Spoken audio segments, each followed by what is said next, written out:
सम्पूर्णमा नमस्कार। आज चाहिँ हामी कक्षा 12 को नेपाली व्याकरणको प्रश्न नम्बर 2 बाट चाहिँ सुरु हुने क्वेशनहरु हेर्नेछौँ। योभन्दा पहिलो अघिल्लो 1 नम्बरको प्रश्न चाहिँ मैले वर्णविन्यास अक्षर संरचनावाला चाहिँ भिडियो हालिसकेको छु। कृपया त्यो भिडियो नहेरेको भए गएर हेरिदिनु होला। र आज चाहिँ हामी वर्णविन्यास र अरु तत्सम तद्भव आगन्तुक शब्दहरु अनि समास दित्वहरु कुरा यस्ता कुराहरु हेर्नेछौँ, जसको हामीले चाहिँ मैले चाहिँ यस भिडियोमा चाहिँ सर्टकट कीहरु मिस्टेक कस्ता मिस्टेक्सहरु हुन्छन् वर्णविन्यासमा देखि अरु कुराहरु पनि कसरी हामीले सजिलो तरिकाले भेटाउन सकिन्छ भन्ने कुराहरु चाहिँ यस भिडियोमा म बनाएर हाल्दै छु। र हामी सुरु गरौँ वर्णविन्यासबाट। यसमा चाहिँ मिस्टेकहरु हाम्रो जम्मी मिस्टेक 6 वटा हुन्छ। यो 3 मार्क्सको लागि हुन्छ यो। र सुरुको मिस्टेक बडबाट हुन्छ, ब र व, अनि अर्को यो स कुन स प्रयोग हुन्छ, यो य र यो य प्रयोग कुन हुन्छ, यो न र अड, छ र छ, ज्ञ र ज्ञ गरी 2 वटा मिस्टेक हुन्छ। यसबाट चाहिँ हजुरहरूले त्यो दिएको अनुच्छेदबाट 2 वटा मिस्टेक यसको भेटाउनु पर्ने हुन्छ भने एउटा मात्र ह्रस्व इकार या ह्रस्व उकारको चाहिँ एउटा मिस्टेक हुन्छ भने दीर्घ इकार र दीर्घ उकारको एउटा मिस्टेक गरी 2 वटा मिस्टेक हुन्छ भने लेख्य चिन्ह, प्रश्न क्वेशन मार्क भयो, एक्सक्लेमेसन मार्क भयो हैन, अनि फुल स्टप भयो, अल्पविराम, पूर्ण विराम यिनीहरुको उसमा चाहिँ एउटा लेख्य चिन्ह भेटाउनु पर्छ भने एउटा पदयोग र पदवियोग, एउटा वाक्य छुटिएको र वाक्य जोडिएको शब्दबाट चाहिँ एउटा मिस्टेक आएको हुन्छ। र जम्मी गरेर 6 वटा मिस्टेक हुन्छ। यो 6 वटा अशुद्धलाई चाहिँ हजुरहरूले हेरेर चाहिँ शुद्ध बनाउनु पर्ने हुन्छ। र मिस्टेक भनेको चाहिँ वर्णबाट 2 वटा, मात्रा 1, ह्रस्वबाट एउटा, दीर्घबाट एउटा, लेख्य चिन्हबाट एउटा र पदयोग पदवियोगबाट एउटा भने अब हाम्रो प्रश्न नम्बर 4 मा चाहिँ के आउँछ भन्दाखेरि शब्द र शब्द स्रोतबाट आउँछ भने तत्सम शब्द र आगन्तुक शब्द चाहिँ सोधिरहेको क्वेशन हुन्छ। बीचमा यो तद्भव चाहिँ धेरै सोध्दैन। र तत्सम शब्द भनेको चाहिँ के हो भन्दाखेरि संस्कृतमा जस्तो प्रयोग गरिन्छ त्यस्तै हामीले प्रयोग गरिन्छ नेपालीमा पनि भने त्यसलाई हामीले तत्सम शब्द भनिन्छ। र मैले यसको लागि चाहिँ कोड बनाइदिएको छु, कसरी हामीले दिएको अनुच्छेदमा तत्सम शब्द कसरी निकाल्ने भेटाउने भन्ने कुराहरुमा चाहिँ यहाँ के छ भन्दाखेरि सुरुको र बीचको अक्षर दीर्घ लागेको छ भने, सुरुको र बीचको अक्षर दीर्घ लागेको छ भने त्यो तत्सम शब्द हो।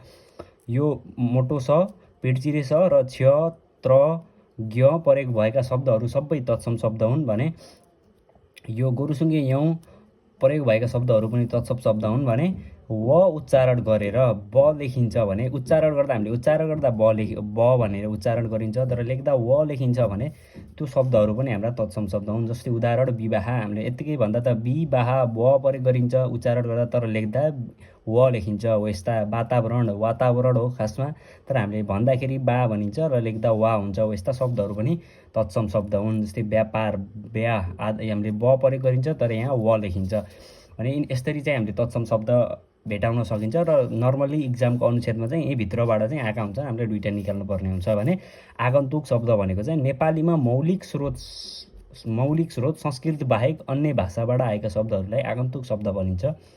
र यो चाहिँ हाम्रो नेपाली शब्दकोशमा नभएको र अन्य शब्दकोश या शब्द भाषाहरूबाट चाहिँ आएका शब्दहरूलाई आगन्तुक शब्द भनिन्छ। जस्तै खैनी, भोड्का, जार, रोदी, खुर्पा, सेमिनार, थर्मस, एजेन्डा, कपर्दी, पुलिस, मालिक, अचम्म यस्ता शब्द चाहिँ हामीलाई नेपाली जस्तो लाग्छ, तर यिनीहरू शब्द पनि हाम्रो आगन्तुक शब्द हुन् भने यो बाहेक अन्य विदेशी शब्दहरू, विदेशी डिक्सनेरीका शब्दहरू, विदेशी भाषाबाट आएका शब्दहरू पनि हाम्रा आगन्तुक शब्दहरूमा पर्दछ भने। र अब हामी चाहिँ समास र दित्व भन्ने हेर्नेछौँ। र समास र दित्व पनि एक्जाममा आइराखेको हुन्छ। र यो समास र दित्वमा चाहिँ फरक दुई शब्द मिलेर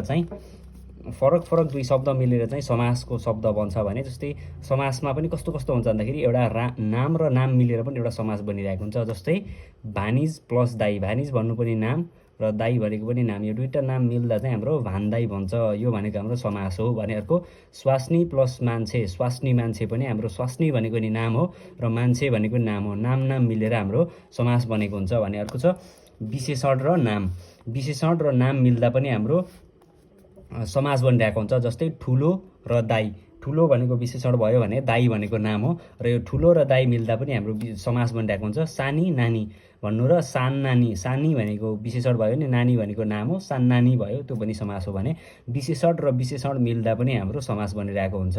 जेठो बाठो, जेठो भनेको एउटा विशेषण भयो नि, बाठो भनेको नि विशेषण भयो। रातो पिरो, रातो भन्नु नाम हो, पिरो भन्नु पनि नाम हो, रातो प्लस पिरो भने। अब अर्को छ लाई लोप भएर वा ले लागि देखि, यस्ता कुराहरू लोप भएर पनि हाम्रो समास बन्छ। जस्तै घर कुरुवा भनेको घरलाई कुर्ने, यो लाई लोप भएर भनेको घरलाई कुर्नेलाई घर कुरुवा। बाढी पीडित, बाढीले पीडित, बाढीले पीडित, यो ले लोप भएर बनेको हुन्छ बाढी पीडित भने। पूजाका लागि कोठा, लागि लोप भएर चाहिँ पूजा कोठा बनेको हुन्छ, पूजाका लागि कोठा भने। जन्मदेखि रोगी, यो देखि लोप भएर चाहिँ जन्म रोगी बनेको हुन्छ। यिनीहरू पनि हाम्रो समास हुन् भने। अर्को छ यहाँ दिगु समास भनेको दो बाटो भनेको दुई बाटोको समूह, त्रिभुज भनेको तीन भुजाको समूह, नवरत्न भनेको नौ रत्नको समूह। र यहाँ मैले चाहिँ के लेखिदिएको छु भन्दाखेरि यो दो कुनै पनि दिगु समासमा दो भनेर आयो भने यसलाई दुई बुझ्नु पर्यो, त्रि भन्यो भने तीन बुझ्नु पर्यो, चौ भन्यो भने चार बुझ्नु पर्यो, पञ्च भन्यो भने पाँच, षड या षट भन्यो भने छ बुझ्नु पर्यो, सप्त भनेको सात, अष्ट भनेको आठ र नव भनेको नौ बुझ्नु पर्यो भने। अरू समासहरू चाहिँ जस्तै हिजो आज, दाजु प्लस भाइ, हिजो प्लस आज, दाजु प्लस भाइ, आमा प्लस बुबा, अघि प्लस पछि, खेल प्लस कुद, नाक काटिएको भनेको नकटो, घर नभएको बेघर, लाज नभएको निर्लज्ज, यस्ता कुराहरू चाहिँ हाम्रा समास हुन् भने। अब हामी चाहिँ दित्तो हेर्छौँ। तर दित्तो भनेको एउटै शब्द दोहोरिएर या एउटै शब्द दोहोऱ्याएर बन्ने शब्दलाई चाहिँ हामीले दित्तो शब्द भनिन्छ। र दित्तो चाहिँ अब खास गरी तीन प्रकारले वर्गीकरण गरिएको छ यहाँ चाहिँ। भनेको पूर्ण दित्तो छ एउटा, अर्को आंशिक दित्तो छ, अनि अर्को अपरिवर्तित दित्तो छ। अब पूर्ण दित्तोमा हामीले हेर्छौँ भने घर भनेको घर गाउँ यस्ता एउटै शब्द चाहिँ रिपिट भएर एउटै शब्दले चाहिँ पूर्ण एउटा दित्तो शब्द बनाउँछ। जस्तै घर गाउँ यस्ता शब्दहरूलाई चाहिँ हामीले पूर्ण दित्तो भनिन्छ नि। आंशिक दित्तो भनेको दुईवटा त मिल्छ, तर यहाँ के हुन्छ आफ्नो प्लस आफ्नो भनेको आफ्नो भयो, यो भनेको आंशिक दित्तो भयो भने। सामान प्लस सामान सर सामान, यो पनि आंशिक दित्तो भयो। गहना प्लस गहना गहना, सापट प्लस सापट सर सापट, यो भनेको आंशिक दित्तो भयो भने। अपरिवर्तित दित्तो भनेको चाहिँ बानी प्लस बानी आनी बानी, भात प्लस भात सात, यसमा चाहिँ हाम्रो परिवर्तन भएको हुन्छ कि बानी प्लस बानी हुँदा माथि चाहिँ आंशिक दित्तोमा पूर्ण दित्तोमा रिपिट भएको हुँदैन थियो भने यसमा चाहिँ हाम्रो रिपिट भए तापनि सेमै हुन्थ्यो भने यसमा चाहिँ हाम्रो के हुन्छ आनी बानी, बानी प्लस बानी आनी बानी भयो। भात प्लस भात सात भयो। पालो प्लस पालो आलो पालो भयो। यो अगाडिको शब्द त चेन्ज भइरहेको छ नि त, यता भातको सट्टामा सात भएको छ, बानीको सट्टामा आनी भएको छ, अनि पालोको सट्टामा आलो भएको छ भने। टिपन प्लस टिपन भनेको टिपन टापन हो। यसरी चाहिँ आंशिक दित्तोहरू भएको छ। र आजको लागि चाहिँ हामीले यति गर्छौँ र नेक्स्ट भिडियोमा चाहिँ हामीले पूर्ण अरू बाँकी रहेका व्याकरणहरू चाहिँ पढ्नेछौँ। भिडियो लामो हुने भएको हुनाले चाहिँ मैले आजको लागि चाहिँ वर्णविन्यास, शब्द र शब्द स्रोत अनि समास र दित्तो चाहिँ मैले यस भिडियोमा राखेको छु। र मन पऱ्यो भिडियोलाई लाइक कमेन्ट सेयर सब्सक्राइब गरिदिनु होला।